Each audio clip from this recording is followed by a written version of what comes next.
우리에게 주신 하나님의 말씀은 고린도후서 7장 10절과 11절 두 구절인데요. 들릴 때가 은혜입니다 라는 제목으로 오늘 주일 말씀 전하도록 하겠습니다. 여러분 같이 성경 보시면은 고린도후서 7장 10절과 11절 두 구절의 말씀입니다. 우리 같이 한 목소리로 합독하도록 하겠습니다. 시작. 하나님의 뜻대로 하는 근심은 후회할 것이 없는 구원에 이르게 하는 회개를 이루는 것이요 세상 근심은 사망을 이루는 것이니라.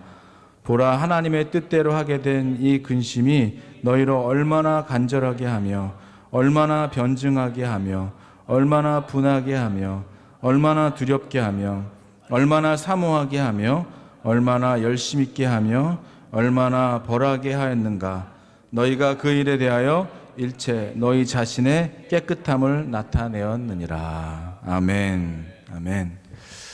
오늘 어려움에도 불구하고 또 이렇게 온 세라의 발목이 빨리 회복되기를 주의 이름으로 축복합니다. 오늘 말씀은 들릴 때가 은혜입니다라는 제목으로 말씀을 전하려고 합니다.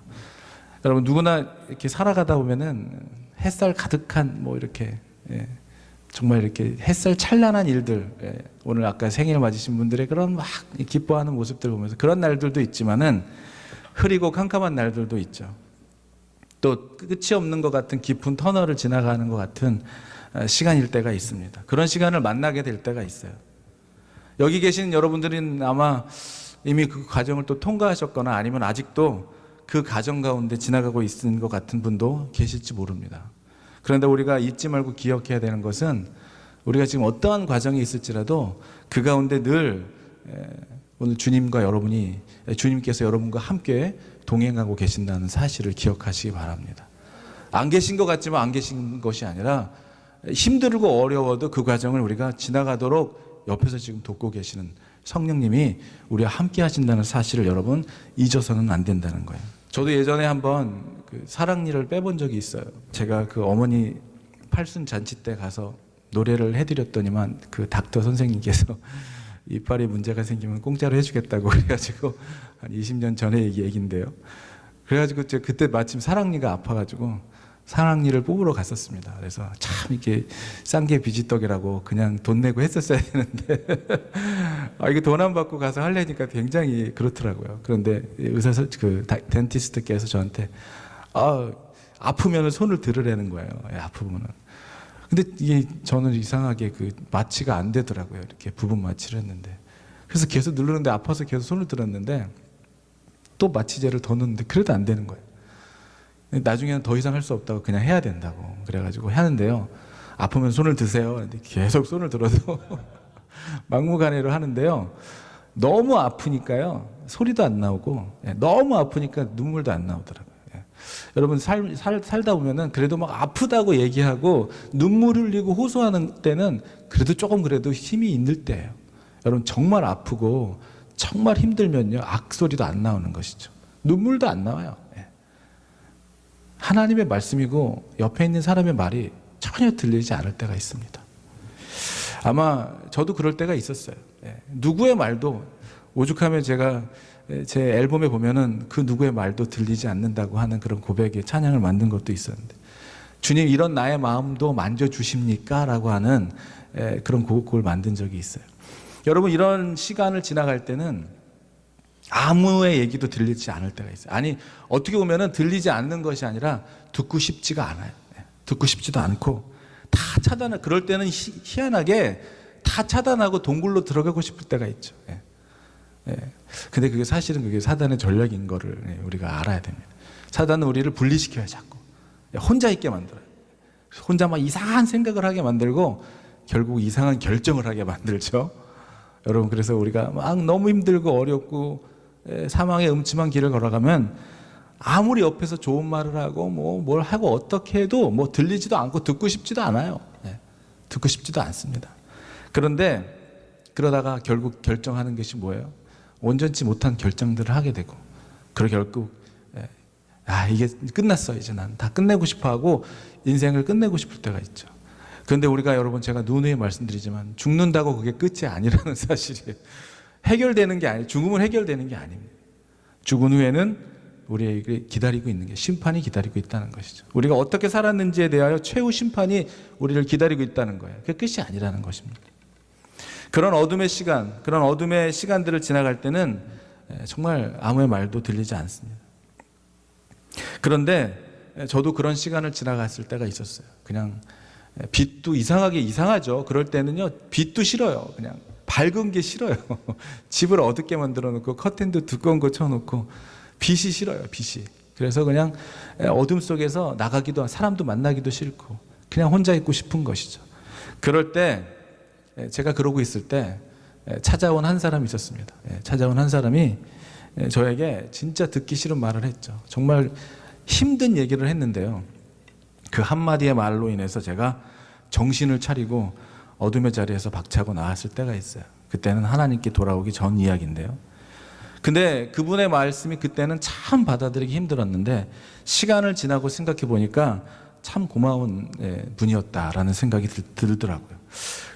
우리가 이 믿음의 길을 걸어가면서도 하나님의 말씀이 들리는 때가 있는가 하면 전혀 들리지 않는 때가 있기도 합니다.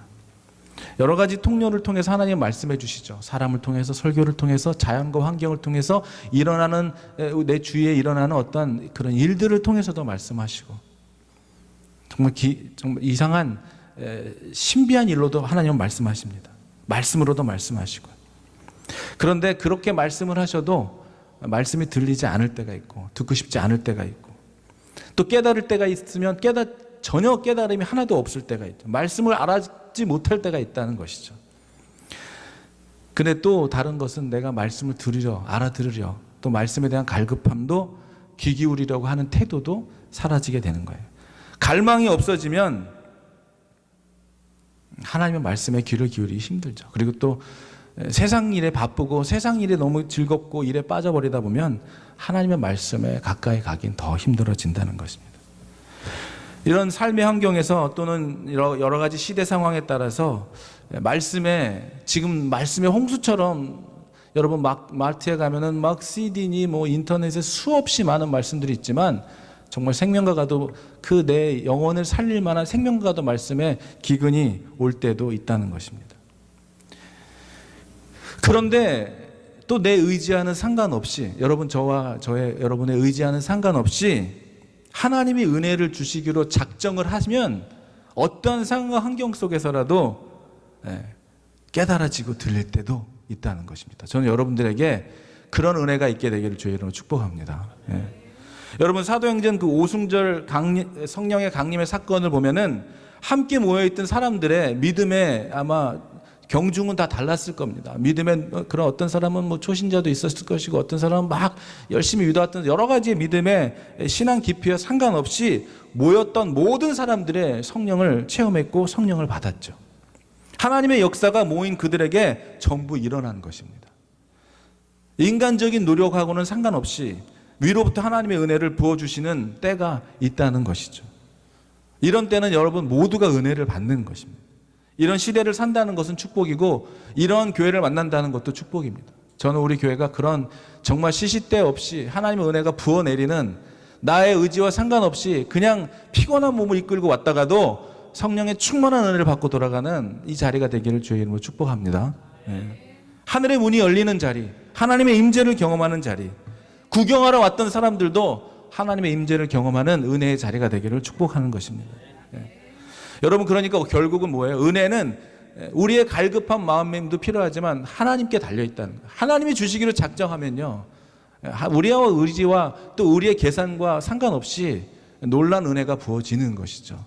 이 자리에 그런 은혜의 강이 오늘 모인 여러분과 저에게 있게 되기를 축복합니다. 여러분 하나님께서 우리를 각자의 자리로 부르실 때가 있죠. 우리가 있는 자리에서 저와 여러분들을 부르실 때가 있어요. 저는 여러분 하나님이 여러분들이 그 자리가 어떤 자리이든 예배드리는 자리이든 정원에서 꽃을 가꾸는 자리이든 열심히 밥을 하는 자리이든 일자리에서 어떤 정말 만나기 힘든 사람과 딜하는 자리에서든 하나님의 음성, 하나님을 만나게 되는 그런 축복된 일이 여러분에게 있게 되기를 바랍니다. 여러분 어떨 때 우리가 하나님의 음성을 듣습니까? 여러 가지 상황들이 있겠지만 하나님이 부르실 때 우리의 심령이 메말라 공고한 그때가 하나님이 부르실 때죠. 인생이 내 생각대로 되지 않을 때, 여러분 우리 인생이 생각대로 되는 사람이 어디 있겠어요? 예. 우리가 내 생각과 내 뜻대로 되지 않을 때, 그때 어떨 때예요? 하나님이 여러분을 부르시는 때예요. 예. 영적으로 여러분이 깨어 있다면은 하나님 우리 개개인과 여러분 가정과 어떤 삶을 통해서 날마다 은혜의 자리로 여러분들을 초대하시는 것을 느낄 수 있을 것입니다. 영적인 귀가 열리면은 우리를 초대하시는 하나님의 음성을 들을 수 있을 거예요. 하나님이 은혜 받을 때라고 부르는 그때, 여러분 우리는 주저함 없이 두려움 없이 그 하나님이 만나는 그 자리로 담대하게 나갈 수 있어야 한다는 것입니다. 어떤 분들은 정말 열심히 노력하고 열심히 기도하고 이제 정말 하나님이 그 삶 속에 이루시려고 하는 놀라운 일을 딱 이룰 때 뒤로 자빠지는 분들이 있어요. 정말 이제 다 왔네, 하나님의 은혜가 그거 임하겠네 할 때 그냥 너무 부담스러워서 돌아가시는 분들도 이렇게 보게 돼요. 참 안타깝죠. 거기까지 어떻게 왔는데. 여러분 그 모든 것이 그렇잖아요. 막 실력이 막 쌓아가고 운동도 막 이제 조금만 더 하면 근육이 막 나오고 이제 조금만 더 연습하면은 이제 기타의 달인의 경지에 이르게 될 때 그냥 거기를 못 넘어서는 사람들이 꼭 있어요. 여러분 그렇게 되지 않기를 바랍니다. 실력이 쌓이면요, 영성이 쌓이면 능력이 나타나는 거예요. 거기까지 가기에는 어려움과 시련이 있지만은, 그래서 시련만 경험한 사람들은 이 믿음의 길이 그냥 힘들어요. 그냥. 왜냐하면 그 넘어선 그 능력을 경험해 보지 못했기 때문에. 여러분 그 능력을 경험해 보기를 주의 이름으로 축원합니다. 여러분 살면서 여러 가지 일들을 만날 때 어떤 말들은 꼭 해야 할 말이 있어요. 그리고 어떤 말들은 시간을 필요로 하는 말들이 있습니다. 그리고 또 하지 말아야 하는 말이 있어요. 또 사랑한다면은 듣기는 조금 힘들지만은 꼭 전해줘야 하는 말이 있습니다. 사랑한다면은 꼭 해줘요. 근데 우리가 사랑한다는 의의로 하지 말아야 할 말을 하고 할 말을 안 할 때도 있죠. 그러나 말을 듣는 자에게 들릴 때가, 우리가 어떤 말을 하더라도 그 말을 듣는 자가 들릴 때가 은혜라는 것입니다. 설교를 전하는 목사도 마찬가지입니다. 이게 하나님이 주신 말씀이라면 담대하게 전해야 될 때가 있습니다. 사람들의 사정과 환경을 보면서 이런 말을 하면은 또 김 집사가 시험에 들면 어떡할까, 이런 말 하면 또 자기를 두고 하는 말이라고 하면 어떡할까, 이런 생각을 하면서 주저할 때가 있어요. 그러면 그것은 하나님의 종이라고 말할 수가 없는 것이죠. 그리고 또 하나님이 주신 음성이 아닌데 자기가 하고 싶은 말이라고 생각해서 할 때가 있잖아요. 이런 모든 것들도 하나님의 주권에 맡겨야 한다는 것이죠. 우리가 하나님이 주신 말씀이라면, 오늘 본문에서 보면은 바울은 이 고린도 교회에서 듣기 좋은 칭찬의 말을 해줄 수가 있었을 거예요. 그런데 있는 사실 그대로 하나님의 뜻에 따라 그들에게 오늘 겉면의 말을 전하고 있는 것입니다. 뭐라고 얘기하고 있어요? 세상 근심은 그 사람을 망하게 하지만은 하나님의 뜻대로 하는 그 신령한 근심을 그 사람을 회개시키고 결국 구원에 이르도록 만들어준다는 것이에요.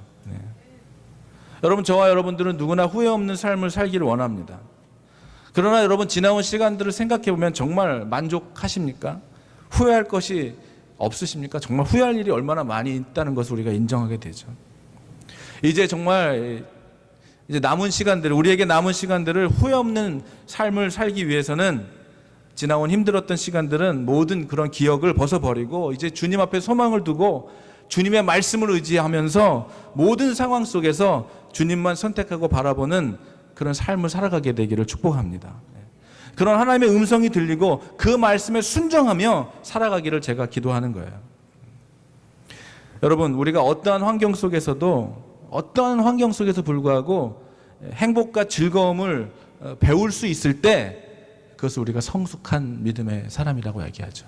어려움을 통해서도 배우고 괴로움을 통해서도 기뻐할 수 있고 즐거워할 수 있으며 감사할 수 있을 때 그때 정말로 성숙해지는 거예요. 만일 그렇지 않고 우리가 계속 우리의 말에 불만과 불평에 머문다면은 그것은 다른 의미로 볼 때 이런 것이죠. 내가 하나님의 인도하심에 내가 온전히 질문을 던지는 거예요. 하나님 지금 이게 맞는 거예요? 라고 질문을 던지는 것이죠. 하나님의 보살핌을 의심하는 것이죠. 그리고 하나님의 선하심을 잊어버리는 태도이기 때문에 그럴 수 있다는 것입니다. 어제도 설교를 준비하면서 지난번 멤피스의 부흥의 집회를 1년 전에 갔다 왔습니다. 갔다 오면서 그때 배 집사님이라는 분이 계셨는데 지금 한 70이 넘으신 분인데 말기 암 환자셨어요. 그래서 그때 목사님 제가 이렇게 숙소에 머물러 있는데 우리 사도행전교회 목사님께서 신방을 가신다는 거예요. 그래서 저도 같이 가겠다고. 여기서 있으면 뭐합니까? 목사가 왔는데 그런데 쫓아가야죠. 그래서 쫓아갔어요. 그랬더니 정말 말기암 환자 이제 생명이 얼마 남지 않으신 분이었는데 그분하고 이렇게 얘기하면서 제가 뭘 해드릴 수 있을까? 뭐 기도는 당연히 하겠지만 뭘 해드릴 수 있을까 싶어서 그분의 지나온 인생에서 가장 행복했던 일을 생각나게 해드렸어요. 그랬더니 막 신이 나셨어요.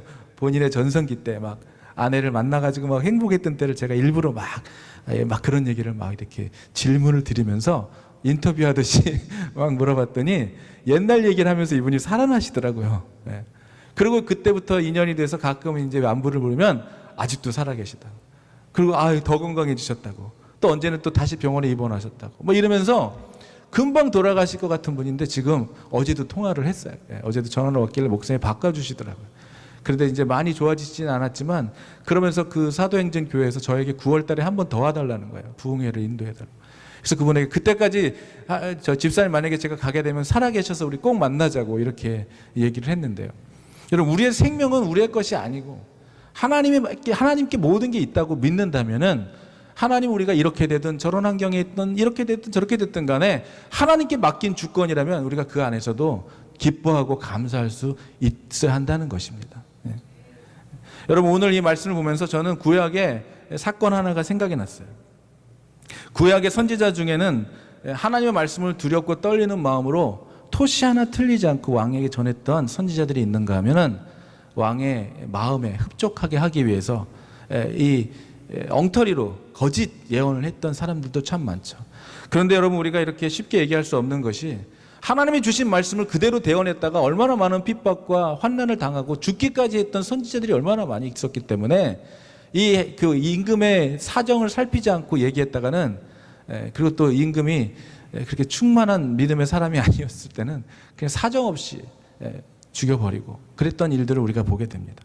그런데 하나님이 주신 그 말씀을 담대하게 그대로 전하며 자기의 사명을 감당했던 선지자들도 있죠. 그 중에 한 사람이 나단 선지자가 있습니다. 사무엘하 12장을 보면 1절부터 쭉 나오는 내용이 있습니다. 나단이 이제 다윗을 찾아가 회개를 촉구하는 장면이 나오죠. 이야기는 여러분들이 너무나 잘 아는 이야기일 것입니다. 이 다윗도 우리가 상상하지 못하는 범죄를 저지른 사건이 있죠. 그 신하 중 한 사람 우리아라고 하는 그 군인이 전장에 출정해 있을 때 그의 아내 밧세바를 간음한 사건이 있어요. 그래서 어떻게 합니까? 임신을 하게 되었을 때 그 사실을 은폐하기 위해서 남편 우리아를 불러 집에서 하룻밤 자도록 하는데 그것이 실패로 돌아가자 어떤 일을 벌입니까? 더 큰 일을 벌이죠. 요압 장군을 통해서 우리아를 전쟁터에서 죽게 하는 일이 벌어지는 거예요. 간음죄를 숨기기 위해서 살인죄를 저지른 다윗의 이 양심, 화인 맞은 것처럼 되어버린 양심의 저 분별력이 사라진 이 다윗의 모습을 통해서 나단 선지자가 지금 다윗을 찾아가는 장면이 12장에 나오게 되는 것입니다. 여러분 이 죄를 저지르고 그것을 이렇게 하나님 앞에 고백하지 못하고 자꾸 감추려다 보면 분별력도 사라지고 이제 판단력도 사라지는 여러분 대표적인 인물이 바로 사울 왕 아니었습니까? 뭐 때문에 그렇게 되는 거예요? 탐욕과 욕심 때문에 아무것도 듣지도 깨닫지도 못하게 되는 것입니다. 그래서 어떻게 됩니까? 그 후로 다윗은 하나님과 정말 상관없는 삶을 살게 되죠. 그런 다음에 이 사건이 있은 지 10개월이 지난 후에 하나님의 직접적인 개입이 시작이 됩니다. 그런 가운데 회개할 기회를 주셨지만 회개하지 않고 10개월이라는 시간이 지나가는 것이죠. 그러고 있을 때 오늘 이 12장에서 나단 선지자를 보내어 회개할 수 있도록 촉구하는 이 내용이 벌어집니다. 이렇게 얘기하는 것이죠. 나단이 다윗을 찾아가서 이렇게 얘기하는 거예요. 이런 얘기들을 꺼냅니다. 한 성읍에 두 사람이 있는데 한 사람은 부하고 한 사람은 가난해서 그 부한 사람은 양과 소가 심히 많았는데 가난한 사람은 아무것도 없고 자기가 사서 기르는 작은 암양 새끼 한 마리뿐이었다는 거예요. 근데 그 암양 한 마리뿐인 그 집에 그 암양 한 마리를 자기의 손님 접대를 하기 위하여 잡았던 사건. 이 사건을 얘기했더니 다윗이 버럭 화를 내면서 그 사람은 얼마나 죽을 죄를 졌다고 하면서 4배 이상을 물어줘야 된다고 막 이렇게 얘기했을 때 나단이 뭐라고 얘기합니까? 그게 바로 너야. 그게 바로 당신이야. 라고 얘기하는 것이죠. 여러분, 우리가 삶을 살아가면서 정말 이렇게 이런 말을 해줘야 할 때 이런 순간이 우리에게도 찾아오지 않습니까? 우리 자신에게도 찾아오고. 근데 참 말을 하기 힘든 상황 속에서 담대하게 말을 전했던 나단도 다 대단하지만요, 그 말을 듣고 자기 자신의 잘못된 것들을 주 앞에서 회개하고 돌아섰던 다윗도 참 여기서 굉장히 뛰어난 것을 우리가 보게 되는 것입니다. 이 이야기를 듣고 마침내 다윗은 회개에 돌이키는 역사가 일어나게 되는 것이죠. 하나님의 전적인 은혜였던 것을 우리가 보게 됩니다. 여러분, 저는요 보니까 회개도, 우리가 주님 앞에 전적으로 회개하는 이 회개도 우리가 회개를 하고 싶다고 해지는 게 아니라는 사실도 알게 되었습니다. 여러분, 회개도, 눈물 어린 정말 통탄하는 회개도 하나님의 은혜를 주셔야 가능하다는 것을 알게 되는 거예요.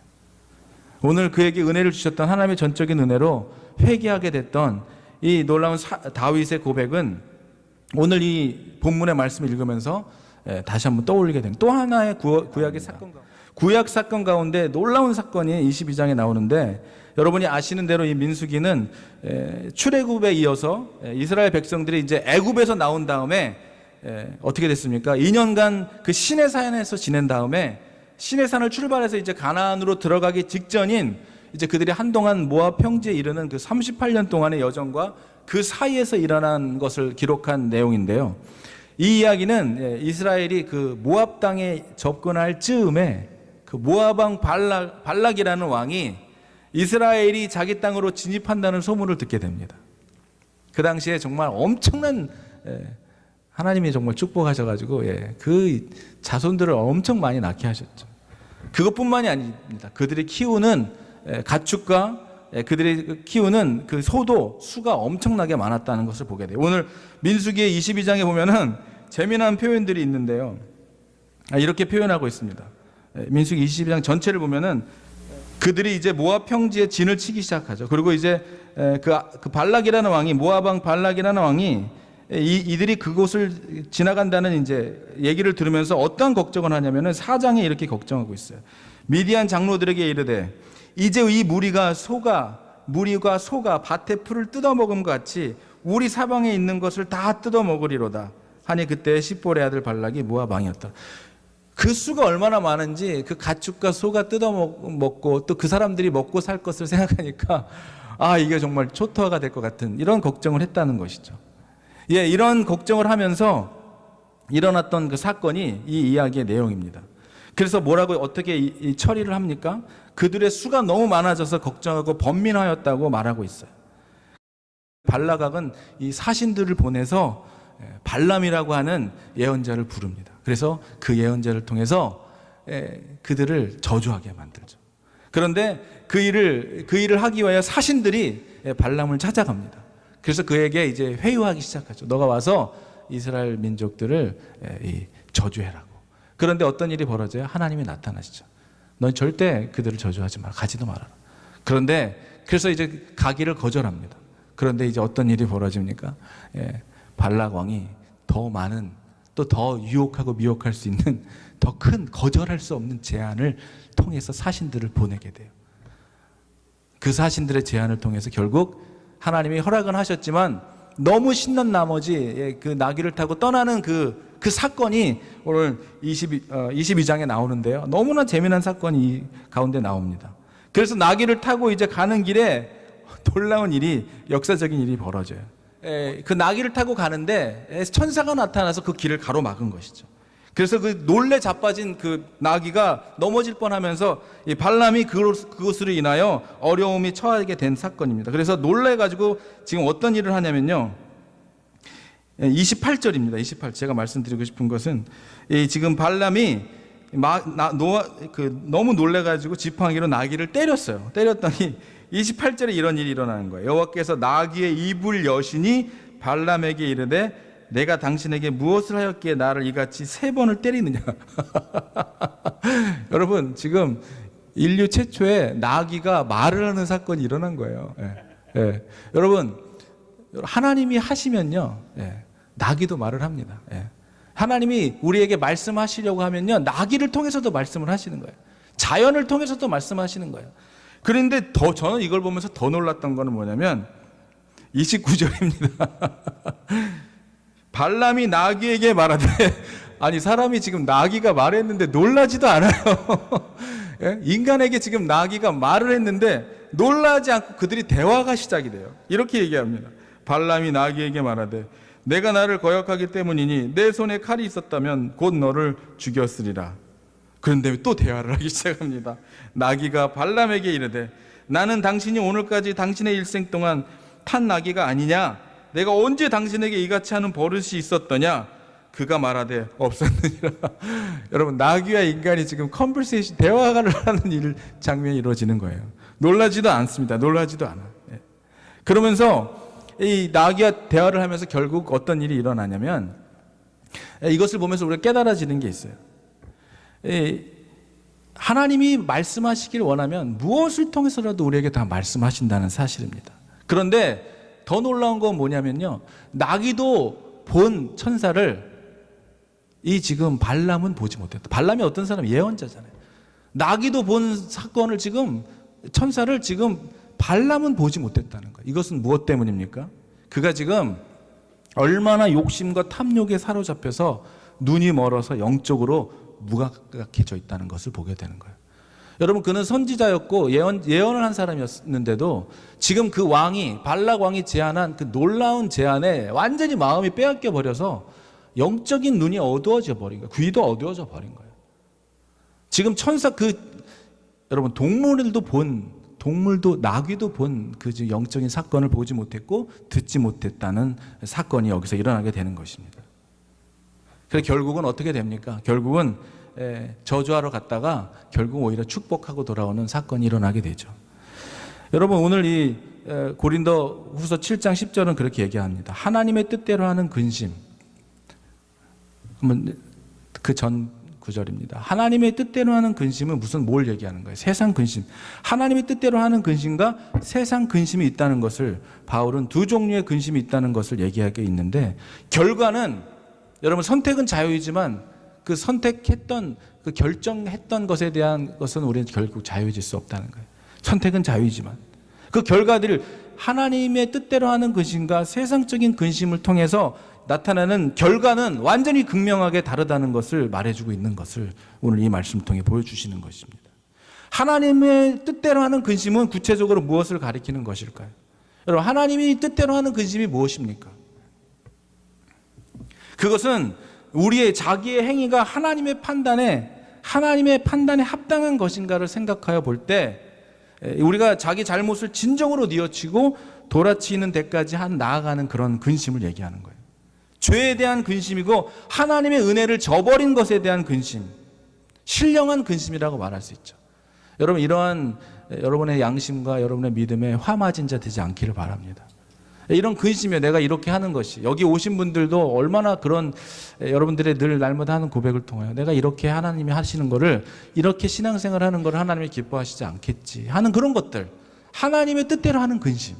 하나님이 내가 이렇게 그냥 주일 예배만, 아니면 또 내가 이렇게 하는 것만을 원하지 않으시는 신령한 영적인 근심들.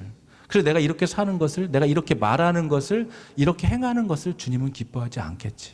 내가 주 안에서 살아간다고 하면서 믿음으로 교회 안에서의 삶과 교회 밖에서의 삶이 이런 것을 주님은 원하지 않겠지 라고 생각하는, 내가 믿음이 있다고 하면서 정말 하나님이 있는 것처럼 인정하지 않고 살아가는 것, 이거 주님이 원하지 않겠지 하는 이러한 근심들을 얘기하는 거예요.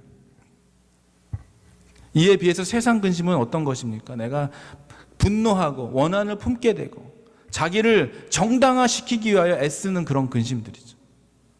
결국 이런 근심에 대한 극명한 결과는 어떻습니까? 낙담되고 좌절에 빠지고 파괴적인 상황으로 우리를 이끌어 가게 되는 것이죠. 이것을 얘기해 주면서 두 가지 근심을 얘기하면서, 하나님의 뜻대로 하는 근심은, 세상 근심은 우리를 사망으로 이르게 하지만 하나님의 뜻대로 하는 근심은 우리를 회개케 하여 돌이키게 하며 하나님께 구원받는 백성의 삶으로 컴백하게 하신다는 거예요.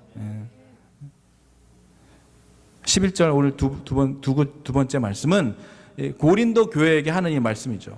그 교인들이 겪었던 근심이 진심으로 하나님의 뜻대로 한 것임을 구체적인 신뢰를 들어서 오늘 7가지로 정리를 하고 있습니다. 오늘 설교를 정리하며 마치며 이 7가지에 대해서 같이 나누려고 하는 거예요.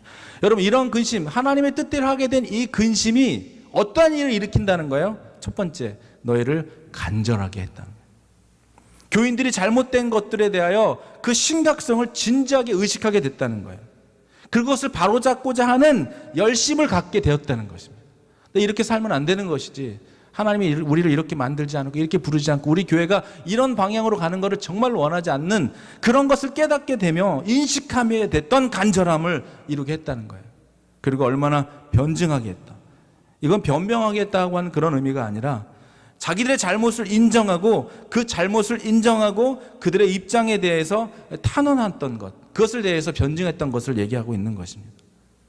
그리고 또 분하게 하며, 아마 고린도 교회에 거짓 선지자들로 인하여 여러 가지 분열과 또 이간질들이 있어서 사도 바울이 해놓았던 많은 일들에 대하여 오해하게 만들고 분열을 일으게 만들었던 그런 거짓 선지자들과 선생들이 있었던 것을 우리가 알게 됩니다. 그래서 그들에 대하여 분화했다는 것입니다. 무엇에 대하여 분한 거예요? 바울을 공격하며 그의 명예를 실추시킨 적재자들에 대해서, 그리고 고린도 교인들이 의분을 느끼게 되었다는 것을 말해주는 것이죠. 아마 그들도 일부는 동조해서 그동안 그렇게 사도 바울이 했던 그것들을 무시하고 그 잘못된 가르침에 빠져서 동조했던 사람들이 있었다는 거예요. 그것에 대하여 자기가 그렇게 속았구나, 자기가 하지 말아야 되는 말과 전하지 말아야 되는 말과 믿지 말아야 되는 것에 자기의 마음을 빼앗겼던 것에 대하여 분하게 여겼다는 것을 얘기하는 것입니다. 여러분, 저도 하나님을 믿고 나서 정말 분하게 여겨졌던 것이 무엇이냐면, 내가 그동안 살아왔던 모든 선택들, 내가 맞다고 생각했던 것들이 이것이 나라고 생각했던 것이 내가 아니었구나. 나를 잘되게 하는 나가 아니라 나를 망하게 하는 잘못된 생각에 내가 사로잡혔다는 것을 생각하며 얼마나 분했던 생각을 가졌던 적이 있습니다. 그것을 얘기하는 것이죠. 그리고 또 뭐예요? 두렵게 하며, 무엇을 두렵게 했다는 거예요? 그렇게 거짓된 고자들의 말을 따라서 사도 바울의 마음에 정말 아프게 했던 그 사람들, 그러면서 다시 바울을 볼 면목이 없었던 것들, 하나님의 진노와 심판에 대한 두려움을 느꼈던 그 두려움을 얘기하는 것이죠. 그리고 다시 사모하게 됐다는 거예요. 복음을 심어준 바울을 진정한 사도로 받아들이며 다시 한번 그 복음, 예수 그리스도로 인하여 그들이 잃어버렸던 사랑의 관계로 회복되는 그 사모함, 하나님께 간절히 나아가야 하는 그 사모함을 회복했다는 것이죠. 그리고 다시 열심히 있게 했다는 거예요. 열심히. 여러분, 회개의 결과, 성결의 실천을 위한 결과는 어떤 일로 나타나는 거예요? 열심히 있게 되는 거예요. 자꾸 주의 일에 봉사하게 되고 섬기려는 마음이 일어나게 되는 것이죠. 그리고 얼마나 벌하게 하였는가. 이건 아마 고린도 교인들의 바울을 공격한 자들을 통하여 정말 이런 이 교회의 어떤 치리 이런 것들을 얘기했던 벌함을 얘기해 주는 것입니다. 그런 것들을 인하여 결국 어떻게 됐다는 거예요? 너희 자신의 깨끗함을 나타내었다라고 이렇게 얘기하고 있습니다. 그들의 죄가 없다라는 걸 얘기하는 것이 아니라, 그럼에도 불구하고 그들이 자신의 했던 모든 행위와 잘못된 것을 인정하고 받아들이며 회개함에 이르며 그들이 그 모든 죄들을 주님 안에서 다시 깨끗함을 입게 되었다는 것을 얘기하는 것입니다. 회개하였다는 것을 얘기해요. 그들의 했던 모든 행실에 대하여 그들이 철저히 회개에 이르게 되었다는 것을 오늘 말씀은 우리에게 말해주고 있는 것입니다. 여러분, 우리의 삶 속에서 하나님의 음성이 또 자연을 통해서 우리에게 또 신비한 일을 통해서도 말씀하시겠지만, 여러분, 주님이 말씀하실 때 저는 여러분에게 들리는 은혜가 있게 되기를 축복합니다. 오늘 고린도 교회에 이러한 일이 있었다는 거예요. 하나님의 말씀으로 인하여 신령한 그런 성령의 고민으로 인하여 그를 하나님께 돌아오게 하고 회복시키며 정말 하나님이 주시는 충만한 은혜 가운데 살아갈 수 있도록 깨끗한, 여러분, 우리가 얼마나 깨끗할 수 있겠습니까? 그렇지만 날마다 주의 보혈로, 은혜로 우리의 죄들을 하나님의 말씀 앞에 다시 한번 깨끗게 정결케 되는 그런 삶을 통하여 여러분의 삶에 진정한 자유함이 있게 되기를 바랍니다. 여러분, 문제가 없어서를 얘기하는 게 아니에요. 아무리 어려운 일이 있다 할지라도 주님이 말씀이 오늘도 우리에게 말씀해 주시고 조명해 주시고 우리의 가는 길을 비춰주실 때 우리는 담대히 그 길을 힘들고 어려워도 주님과 동행하며 걸어갈 수 있다는 것입니다. 무엇보다도 이 말씀이 여러분의 마음속에 들리게 되기를 바라요. 여러분의 마음이 딱딱하게 굳어지지 않게 되기를 바랍니다. 그리고 하나님의 말씀에 대하여 마음이 열리게 되기를 주의 이름으로 축복합니다. 오늘도 주님께서는 예배를 마치고 돌아가는 순간까지도 여러분의 마음속에 또 여러분의 삶에 만나는 사람들을 통하여 늘 함께 하시고 말씀하실 거예요. 여러분의 기도를 통하여도 말씀하실 것입니다. 아픔을 통하여서 말씀하실 거예요. 어려움을 통해서도 말씀하시고 기쁨을 통해서도 말씀하시며 건강을 통해서도 말씀하십니다. 그 말씀에 귀 기울이고 그 말씀을 통하여 여러분의 마음을 돌이키고 회개하며 생명의 삶을 살아가는 저 여러분이 되기를 주의 이름으로 축복합니다.